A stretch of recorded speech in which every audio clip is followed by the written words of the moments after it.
Thanks for joining us for the Hospitality Hangout, a hospitality-focused podcast where the founders of Branded Strategic share their insights and bring technology and innovation leaders that are making things happen in the industry we love. My name is Jimmy Frischling, otherwise known as the Finance Guy. I'd like to introduce my partner, Mr. Michael Schatzberg, also known as the Restaurant Guy. And thanks for that kind introduction, Jimmy. And to all those listening, feel free to call me Shatsy. And together, we are the personalities behind Branded Hospitality Ventures. We work at the intersection of hospitality, technology, innovation, and capital. And Jimmy, we've got an incredible podcast today. But before we start that podcast today, Jimmy, I was just thinking, Jimmy, if you needed to find, like if you're a restaurant operator, right? And you're like, I gotta find a solution. I have to find technology to help me operate my stores. What would you do? Where would you go? Google.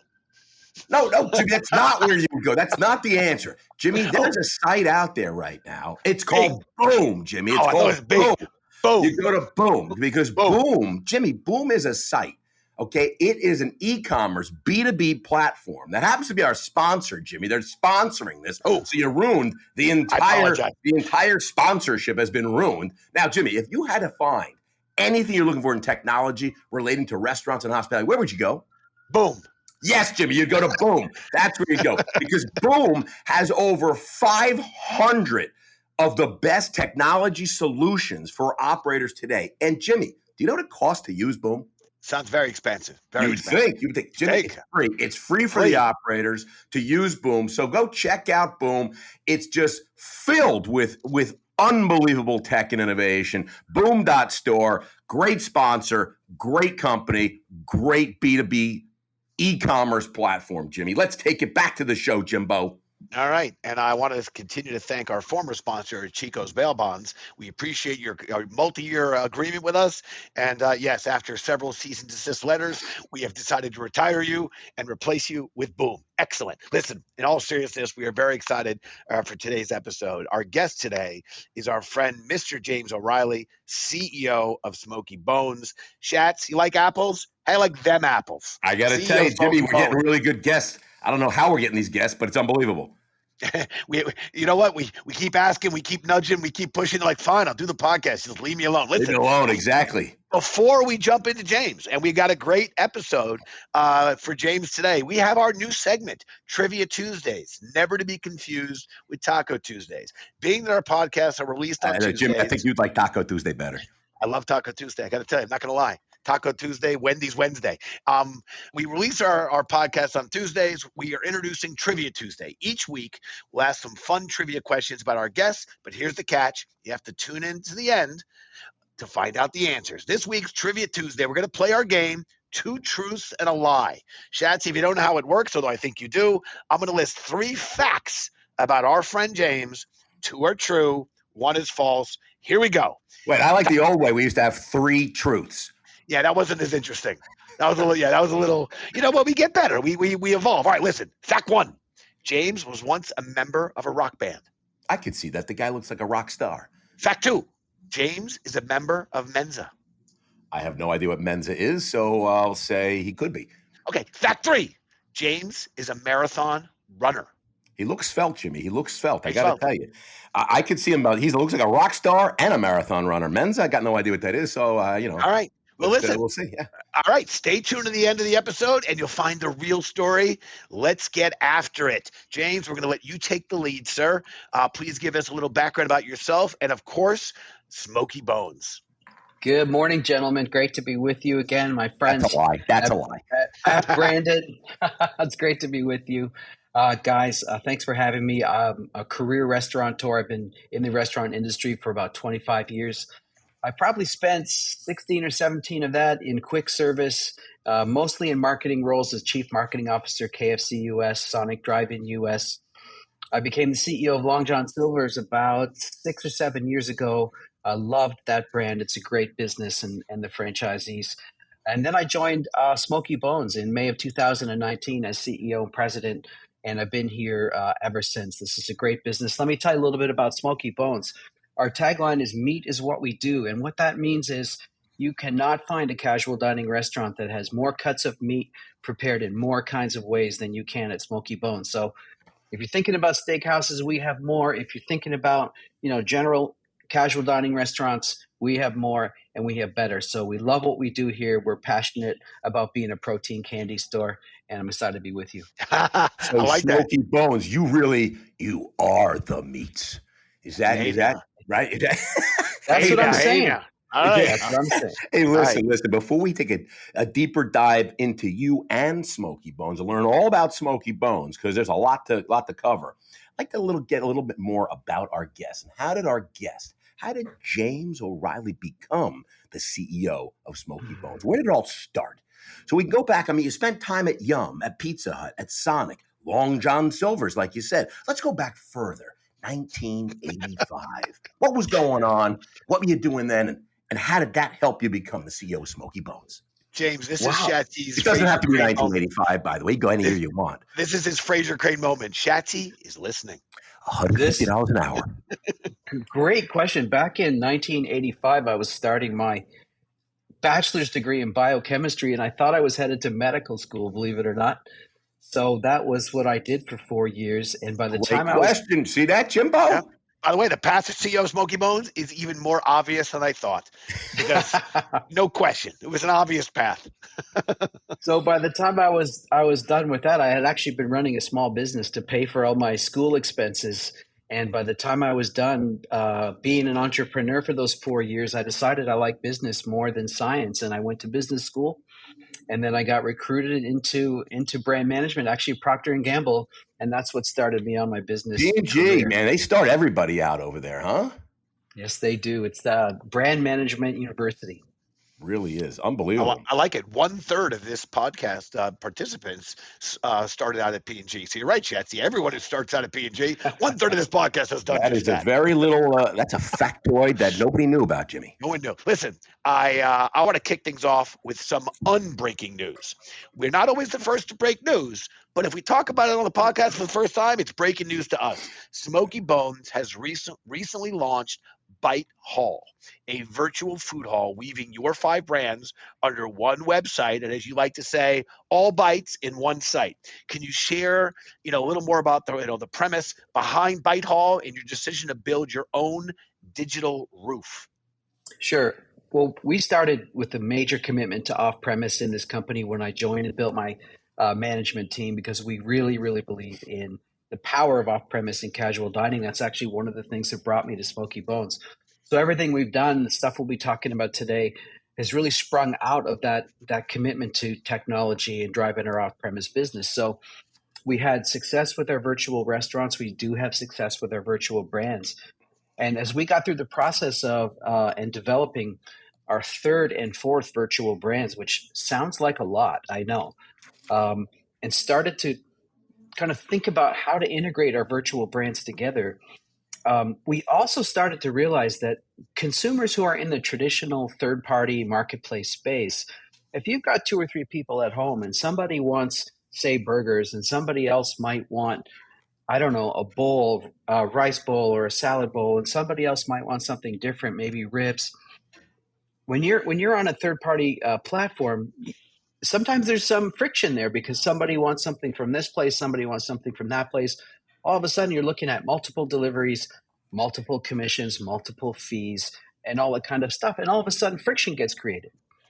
And so BiteHall was born out of this idea where we have all the bites in one site, one check, one order, one delivery. And we've built kind of an experience inspired by Amazon, if you will, where you can order from multiple different brands, but you can put everything off the different brands onto one transaction. So you could order a rack of ribs from Smokey Bones. You could order one of our 50 great flavors of wings from the Wing Experience. You could order a barbecue bowl from the Bull Market and a 1/4-pound chicken tender, Carolina dipped from Tenderbox. Put that on one transaction with one delivery and one set of fees. So it actually solves a consumer problem. It gives them the variety that they love, and we have lots and lots of variety, but it also makes it a lot easier and less expensive. I absolutely love it. And I got to tell you, I see why you are the CEO of Smokey Bones. And I see where now in 1985, you were a biochemical engineer. You said something, I don't know what it was, but it blew my head away. So now I understand how you took that knowledge of being a biochemist, engineer, PhD person, and now you're the CEO of Smokey Bones. Because honestly, no joke, it really is genius. And I mean, I just think the whole idea of putting multiple brands into restaurants, I love it because a lot of brands have excess capacity. However, I'm also a huge fan of restaurants like Smokey Bones. You know a little something about operating restaurants, so just for you to add more brands or more menu options like this BiteHall, it just seems like it's a no-brainer. I mean, I go back. I mean, is it true? And Jimmy, you can answer this if you want. Is it true that you guys, Smokey Bones, is the first company to actually have a virtual brand on Uber Eats? Is that true or false? That is true. We were the first. Is that breaking news, Jimmy? You know what? That's true, sir. And I got to tell you, I think, well, that's breaking news to me. So you and I are we run the podcast. I say that's breaking news. I mean, so I think that's really unbelievable. I mean, that's a really huge thing that you guys were the first company to have a virtual brand on Uber Eats. Tell us how that happened and whose idea was it? Was it your idea? And if not, just tell us and we'll just go along with it. Well, I'll tell you that it was my idea, but we have a great team over here. This took place in the fall of 2019, before the pandemic, when virtual brands obviously exploded.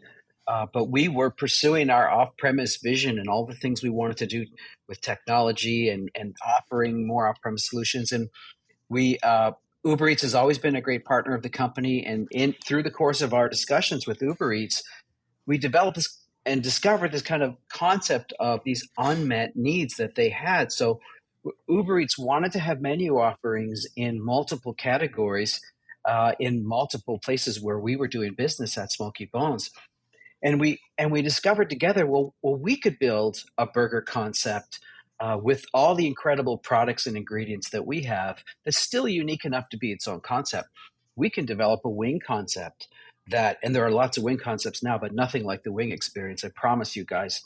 We can develop a wing concept that can stand alone. It's called the wing experience on Uber Eats and has its own reason for being. And so we launched 2 virtual brands with Uber Eats in the fall of 2019. That's really awesome. I love it. I dig it. And I want to bookmark this moment of our podcast. Every now and then, I think people feel somehow that we're anti-DSPs, anti-delivery service platforms. That is not true. We use them in our own restaurants. We use a lot of them. How could you Uber, not? DoorDash, Seamless, Grub, Caviar, Post. Like we use Delivery.com. We use these guys. We just like to have a balance and try to create a balance between the DSPs, the third parties, and the white labels. So let this section be noted, giving a major shout out, not just to our friends at Smokey Bones, but Uber Eats. Well done, Uber Eats, and good choice. Hey, Jimbo, by the way, I'll tell you how old we are. We were using Uber Eats before it was Uber Eats. We were using it when it was Uber Rush. Yes. And it was just a delivery platform. They were just taking orders for us. There wasn't an ordering element to it. It was our order, their drivers. Uber Rush. I'm just $2.60 an order. Say it's the same price, right? Hasn't changed. Anyway, I digress. It's got up a little bit. I digress. Okay, listen, I want to shift our conversation from the digital space to the drive-through space. I know, James, you've recently launched a fully equipped drive-through lane in one of your Kentucky locations. As I understand it, this is digital everything drive-through. It's aiming to make the best experience for your off-premise customers. And let's not kid ourselves, those are really freaking important customers. And it allows guests not just to order from Smokey Bones, but all your virtual brands as well. Can you share a little bit more about your digital drive-through everything? Sure. Well, first of all, we hear about other chains having drive-throughs. They're most often like pickup windows or drive-up windows and things like that. We went all in on drive-through, gentlemen. So we have a fully equipped digital drive-through with everything you would find in a limited service drive-through, from the menu boards, the loop detection, the audio, the digital menu boards, the pull-up window. We built a dedicated expediting kitchen inside the restaurant with its own beverage equipment, its own hot holding equipment, fry station, you name it, dedicated packaging. So we made a full-on commitment to building a real drive-through for our off-premise customers at Smokey Bones in Bowling Green. The real kind of, I think, breakthrough in this thought process really was honestly just doing it, because I think there would be people who would say, but wait a minute, you're casual dining, you can't do drive-through. And to be honest, like our question was, well, who says you can? Who says you can't? That's what I say. Exactly. Why can't we? Because this is about the guest, right? Bunch of haters and shamers out there. Exactly. This is about the guest. The on-premise guest definitely wants a great on-premise experience. They're there for a date. They're there for their family, and we're there for them. We have incredible on-premise experiences. What does the off-premise guest want? They want great food. They want convenience. They want speed. They want value. And what's the number one channel in the restaurant industry that delivers that to guests? Of course, it's drive-through. Yeah, 100%. And I think, what we've also seen is, delivery's expensive. So a lot of folks, like you said, like your customers that want to come and dine with you, sometimes during the week, everyone's busy running around. They can't cook, whatever it may be. Maybe they just have things to do at home or whatever. Hey, honey, can you just go and pick up, from Smokey Bones, just drive through and grab us dinner, right? I mean, it's another, to me, it's a great way of adding additional revenue and having those, your regular customers, another outlet for them to continue to spend money with you. So I think it's brilliant. It's great. Shatsy, I want to add one thing here. Just what I heard James say, I think I'm coining something here. Go. Smokey Bones and James are meeting their guests where they're at. I got to tell you, if Jimmy, James had a lot of marketing experience. I think you just coined their new phrase. Meeting your guests where they're at. By the way, I learned that as my daughter was applying to kindergarten. Every program said we're going to we meet our students where they're at. I think Smokey Bones is meeting. Meat is spelled MEAT. There we go. Boom. No charge for that, James. No charge for that. You don't mind if I take that, do you? No, of course not. That's free. The first one's always free. Yeah, first one's always free. First one's free. You got it. Hey, I love it. Listen, speaking of incredible guests, we had Anton Nichols on not too long ago. He's one of the founding members and partners of ICR, Integrated Corporate Relations, huge, PR company, marketing, et cetera. Geniuses over there at marketing. And we discussed about social media and influencing and restaurants and how it's just everything has changed. I mean, back in the day when Jimmy and I were in the restaurant business, specials at a restaurant were the chef using the stuff that didn't sell. That was what a special was. You never got the special because it was the fish that they didn't sell. Not at our restaurant, but always be careful if the back fish. In the day, that's what it was like. Don't get the special. The bouillabaisse is a special. Heads up. Yeah, on Friday. Heads up. And today in restaurants, it's completely changed. Today, it's very purposeful, very thought out. LTOs now are really, they've always been an important part, but now everyone's got an LTO. Everyone's doing it's got to be Instagrammable. It has to be influencer based. Literally, if it can't go viral, why are we doing it? So it's not just use up old food. That's terrible. Now I have to come up with the best chicken sandwich, the hot chicken sandwich, the burger, the cocktail, whatever it is. And everything's got to go viral and influencers. So Smokey Bones, your candy cocktails. That's what comes to mind with me. You got great cocktails. Share a little bit more about your LTOs. Who's come up with the ideas? Again, I'm going to say it's all you, and we can go with that. We could go with that, but I really couldn't take that one. We have an incredible. There's nobody listening. It's just me, you. It's just me, you, and Jimmy. It's just me, you, and Jimmy. Incredible culinary leader and incredible chief marketing officer who work together on our LTOs, and so give a shout out to the. Can we give a shout out? Who are we talking about? Yeah, Chief Marketing Officer Cole Robillard and Chief Food Innovation Officer Chef Peter Ferrand. All right, there's the shout out. There's the shout out. Those guys are doing some incredible work. Incredible rock stars over here at Smokey Bones, and they create these amazing, creative, delicious ideas that just make our guests want to come back. And keeping it exciting and fresh is really, really important in this industry now more than ever in the social media world. Having Instagrammable products, especially food and drinks, is just something that's absolutely mainstream now. As we talk about, it can't just taste good, man. It's got to look really good. So Adventures in Candyland is our new quarterly beverage LTOs, and we have 4 incredible, very Instagrammable beverages from Adventures in Candyland. The first one's called Shark Bait, and it's a drink we serve in a little mini fish bowl. It's blue, and it has gummy sharks floating around with it and little nerds on the bottom. How cool does that sound? Jimmy, I got to tell you, I think Sylvie, your 6-year-old, would love that. I think, by the way, you know what?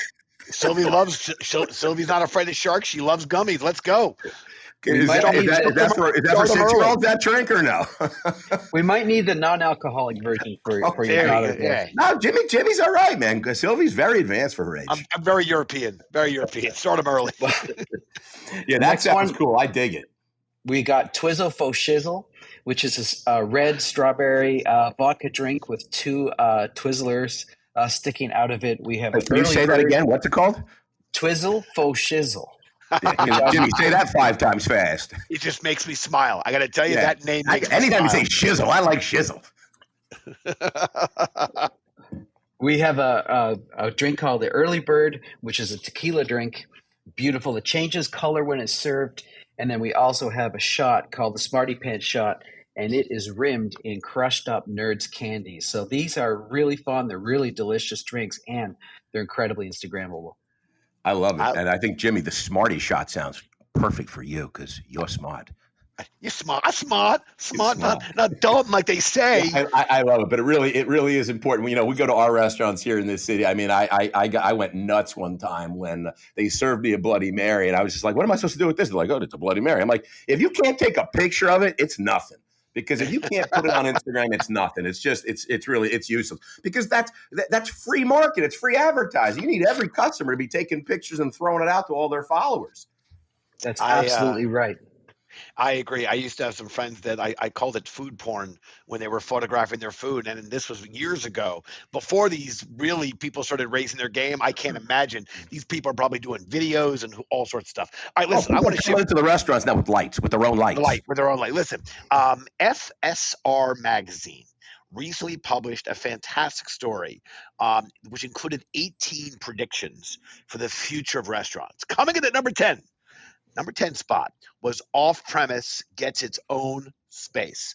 Given what you're doing with your off-premise omni-channel, would love your comments on, off-premise gets its own space. FSR Magazine says it's really critical. Your thoughts, sir?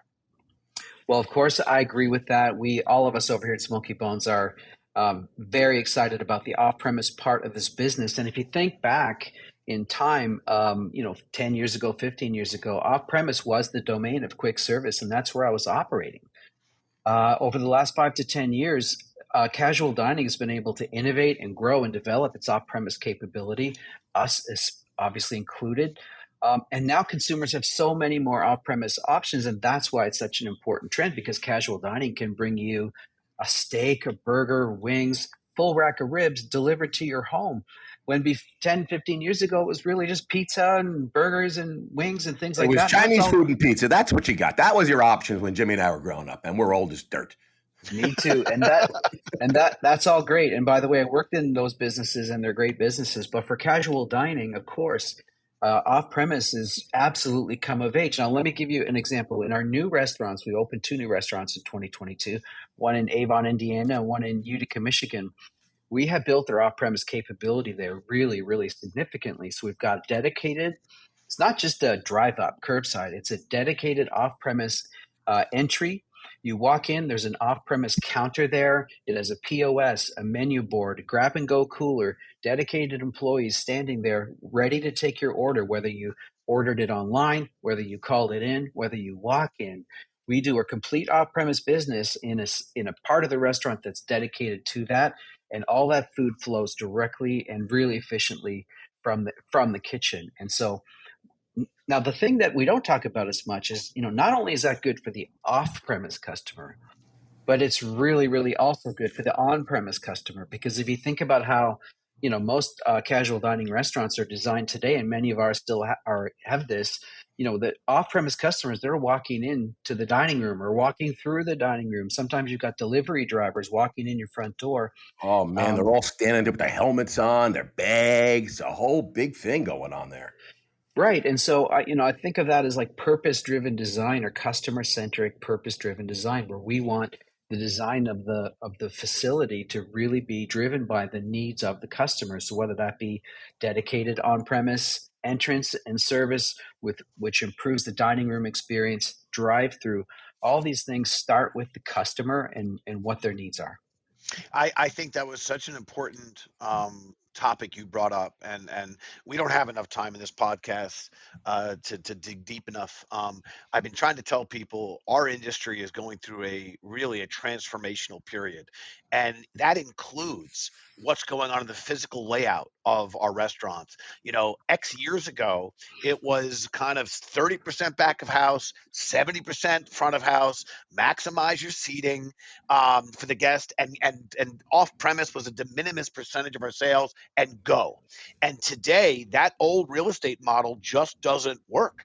And it's so fascinating to me the changes we're going to see, and you're seeing it in so many concepts such as Smokey Bones. They're changing the physical layout to accommodate the demand, not just the demand, but also protect the on-premise guests, as you just said, because their experience is very important to you. It's different than the off-prem experience, making pickup more seamless. I find it amazing because we're physically seeing how the storefronts are changing to get ready for it. Meet the guests where they're at. I still like that one. Okay. Yeah, I mean, Jimbo, you're seeing restaurants today. Some restaurants are being built. The only option is to drive through and pick up your food. That is the only option. Yes. Some restaurants are being built. You have an entrance to dine in, an entrance or a window for pickup, and you have drive through.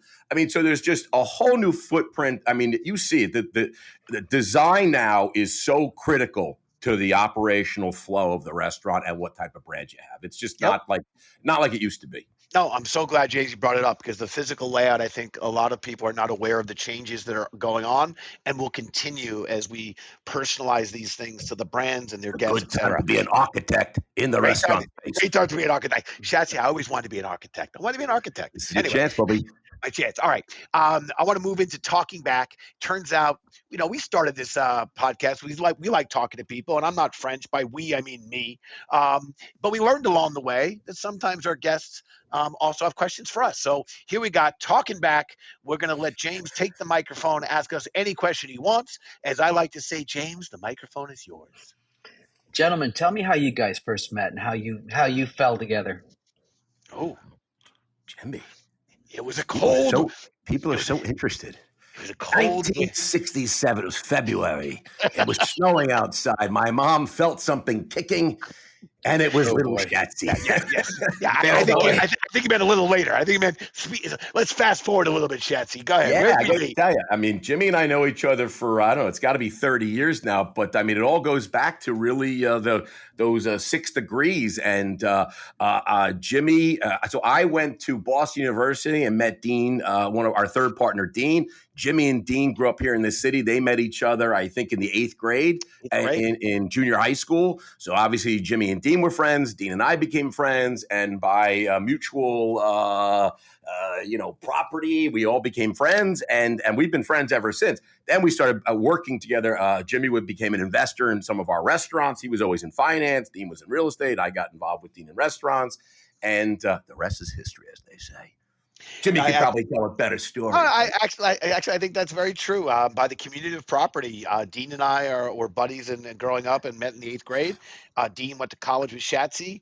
And Dean and Shatsy became good friends. So by the community of property, it's like, all right, Shatsy, are we going to be friends? Are we going to share our boy Dino, or what are we going to do here? And the one thing I guess I would add is I know a lot of people, and I have nothing but respect for the view that I know many people take about not working, doing business with their friends or their family, and I get that. For us, we made the decision decades ago that we not only would be friends and are dear friends, but that we could work together. And what I love about it is we have healthy tension. There's no question. We're 3, not small personalities, but we've made a commitment to build and create, value together. And no one ever threatens to take their ball and go home. And I think that's kind of that it's worked for us, that the deep relationship in decades.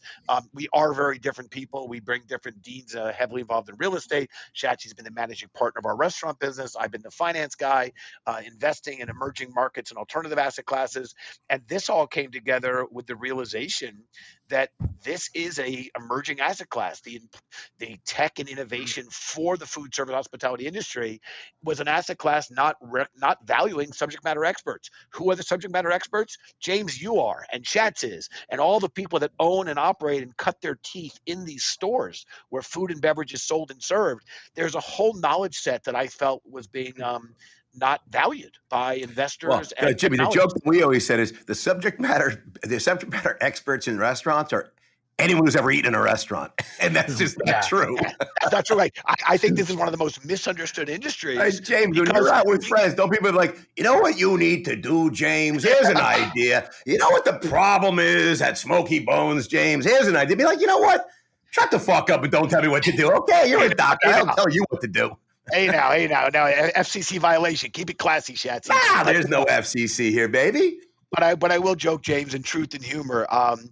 This is an industry where everyone has an opinion. And by the way, I'm not blaming the guests. We don't even call them customers. We call them our guests. We want this relationship to exist between the operators and the guests. And it's natural that people feel a level of comfort that they may not feel in other industries where they're a customer. So it's understandable.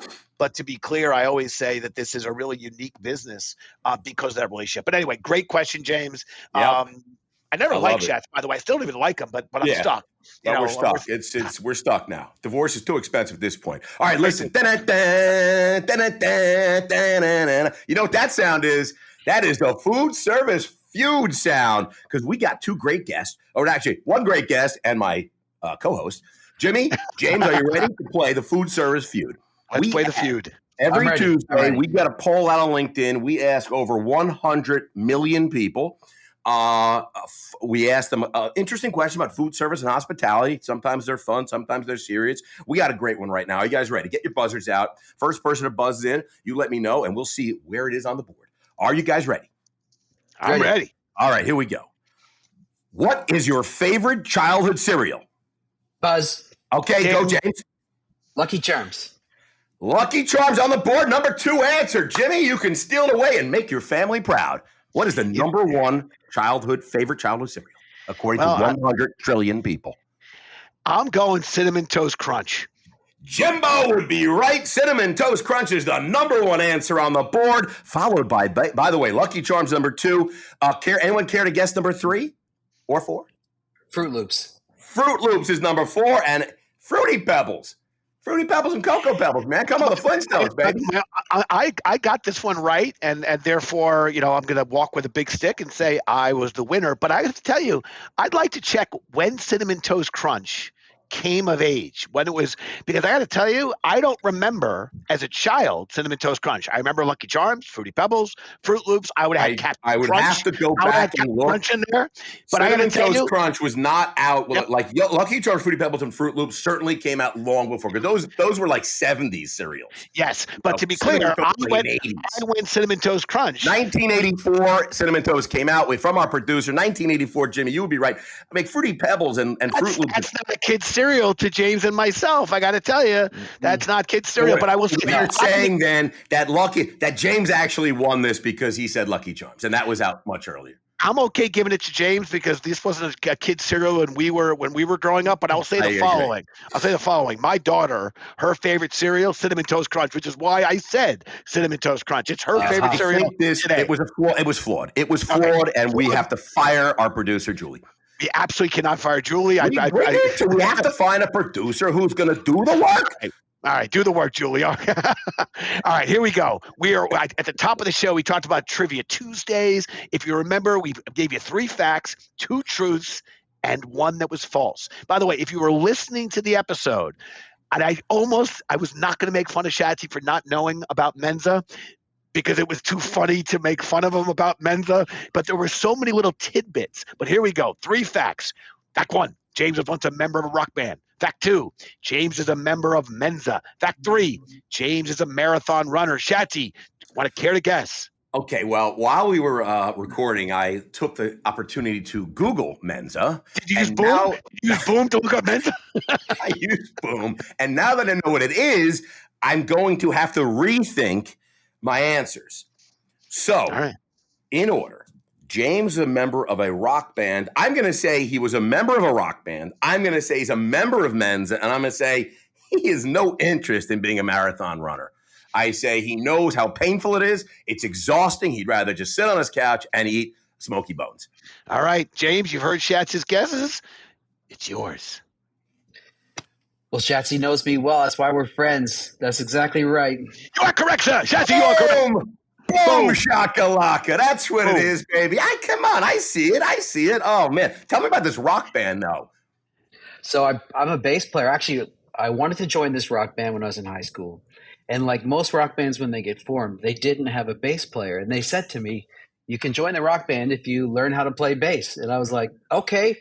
So I went and bought a cheap bass at some pawn shop and taught myself bass. And I've been playing bass since I was 16. So was the band? Do you have a band now that you guys like friends that you play? I wish. I'm a garage band player now, but I absolutely still love it. I've got basses and amplifiers, and it's a great hobby. That's awesome. By the way, we went to an event here in New York City not long ago, and I guess the person who threw the event went around. I guess she knew certain people that they all played instruments, and she asked them, would they play a song at the event and get on stage? And Jimmy, you remember this?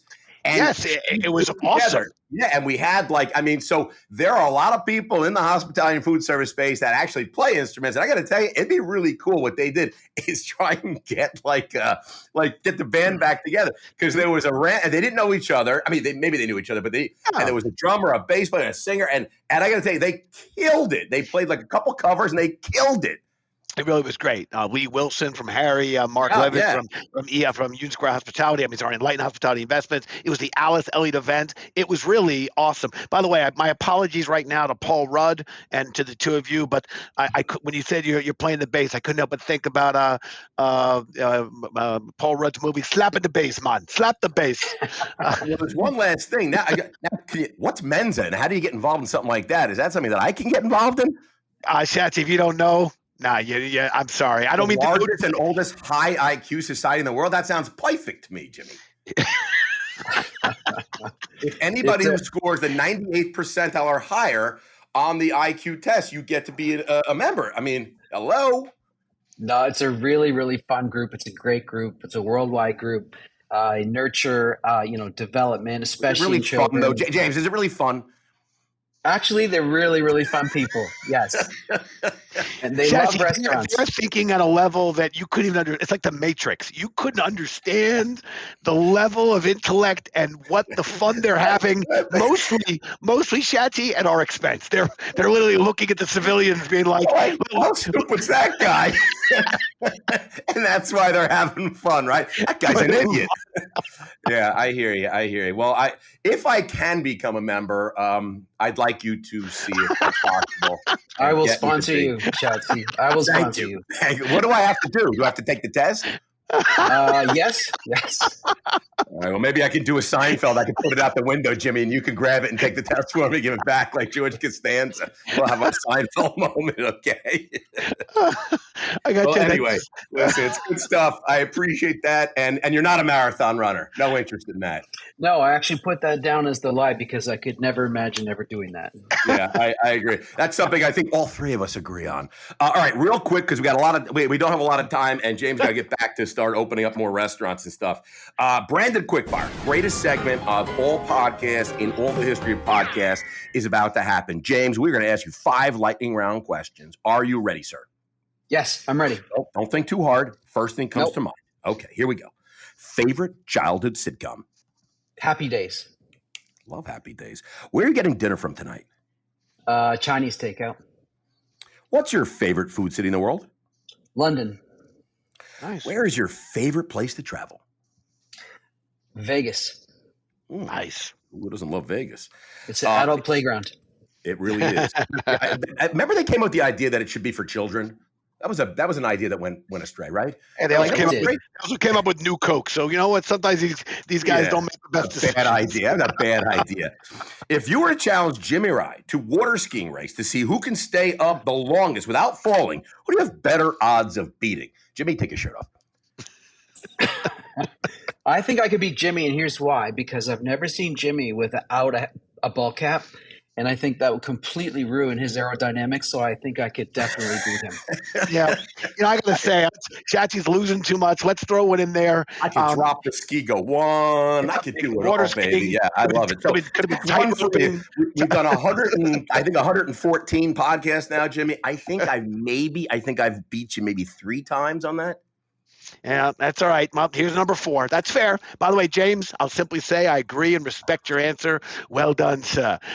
Listen, we want to thank you so much for joining us on the podcast today. We appreciate the hard work you and your team do for the industry and really love how innovative and transformational you are. And your company is embracing tech stacks and the innovation and really being forward thinkers and leaders in the space. Really tremendous work, and we're so thrilled to call you a friend and to get an opportunity to work with you. If you want to get in touch with James directly, you can email the podcast team at podcast@brandedstrategic.com. I have James' cell phone, Jimmy.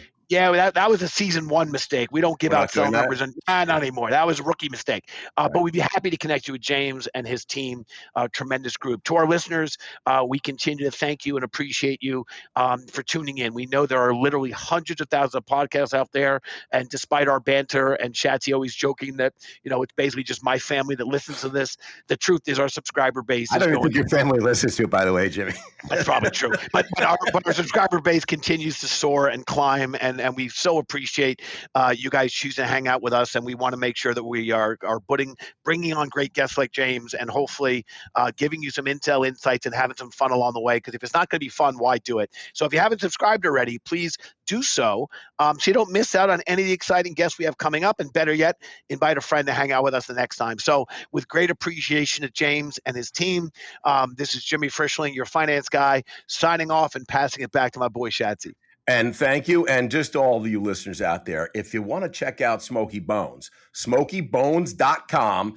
And I got to tell you, they've got some I'm looking right now on the website and I see that fishbowl drink and I see the shot, the Smartie shot.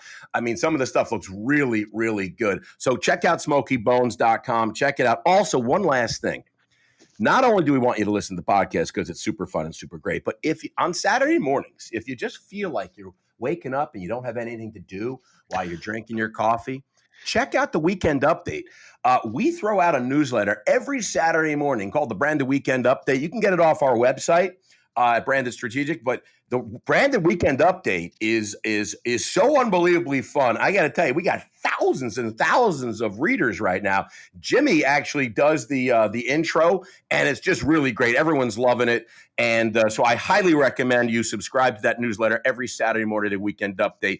James O'Reilly, thank you so much for being our guest. Cheers, everybody. Cheers, guys. Thank you.